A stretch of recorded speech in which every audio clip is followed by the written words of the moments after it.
Hari ini nih jumpa lagi dengan orang yang sangat istimewa nih.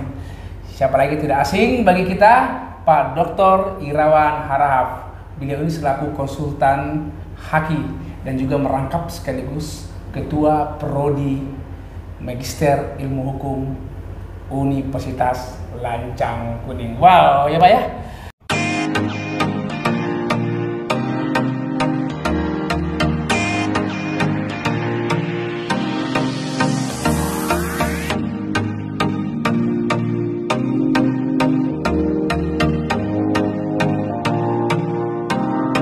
Terima kasih ya. Iya, aduh luar Diberi biasa. kesempatan untuk bergabung dalam podcastnya Pak Dr. Rudy Pardede. Iya, siap, luar biasa ya.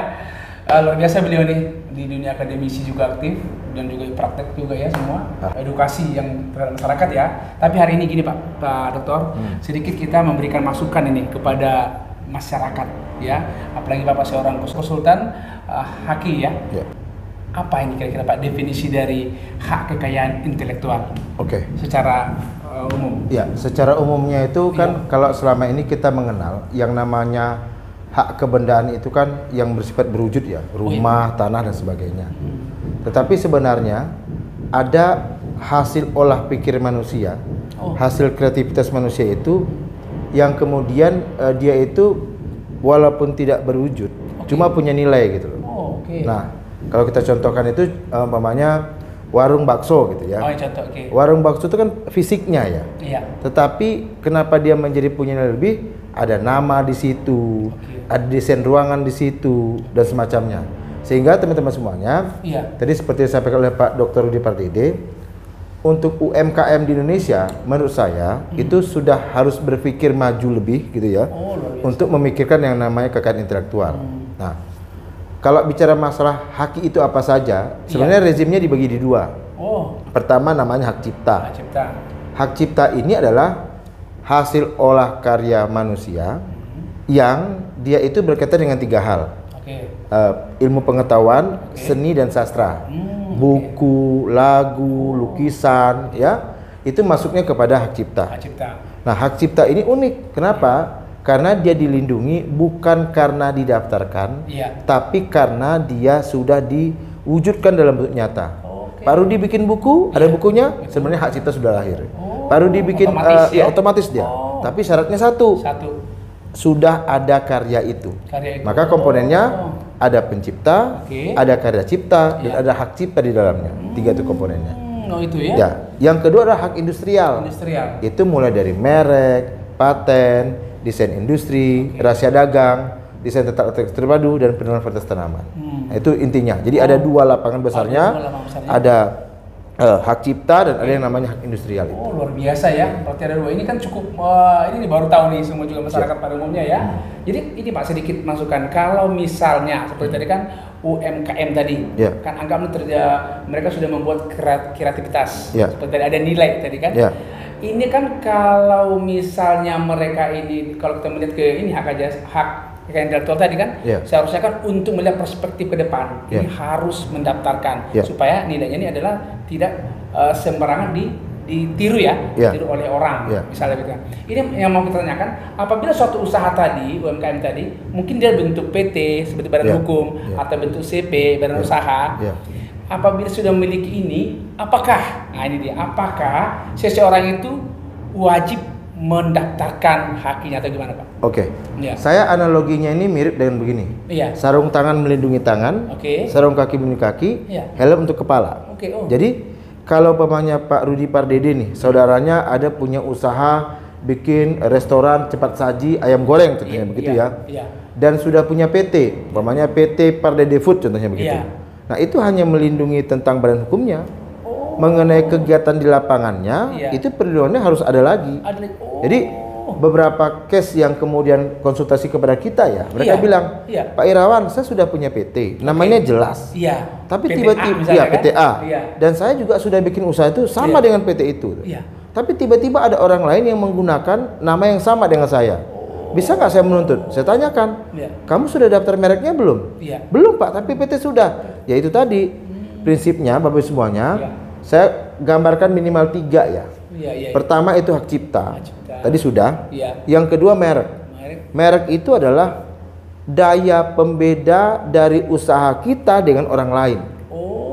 Dari sebutan nama contohnya, logonya, ya. Nah, itu juga yang kalau merek itu dia menggunakan azas namanya pendaftar pertama bukan pengguna pertama.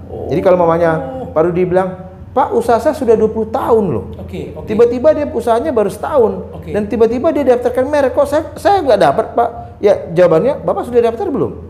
Belum. Ya, kalau belum, negara bilang iktikat baik itu penting, maka pendaftar pertamalah, sepanjang tidak ada yang komplain, tidak ada penghalang untuknya, maka dia akan diberikan. Oh, begitu. Nah, makanya walaupun selama ini sudah dibuat ini ada kredibilitas tapi tidak didaftarkan, itu belum terhitung walaupun setahun. Setelah didaftarkan hari ini walaupun setahun, dihitung dari itu. Maka rezimnya itu adalah pendaftar pertama, bukan pengguna pertama. Makanya biasa. Pak Rudi, kita kan sudah lama kenal ya. Betul, ya. Saya bertahun-tahun itu bilang, kamu daftarlah. Karena kita nggak tahu nanti suatu saat usahamu membesar, lalu kemudian ada orang ATM ya, amati, tiru, modifikasi, lalu kemudian dia bikin usaha yang namanya sama, tapi dia lebih peka terhadap kebutuhan itu, ya kamu nggak usah komplain. Oh iya, betul, luar biasa ya. Terus kalau kita melihat tentang seperti yang tadi ya, di sini kan tentu kita mengikat terhadap masa perlindungan, kan begitu. Itu kita melihat ada paten sederhana seperti katakan tadi kan. Masa perlindungannya ini sama atau bagaimana? Kalau hak cipta, itu tergantung jenisnya. Contohnya buku.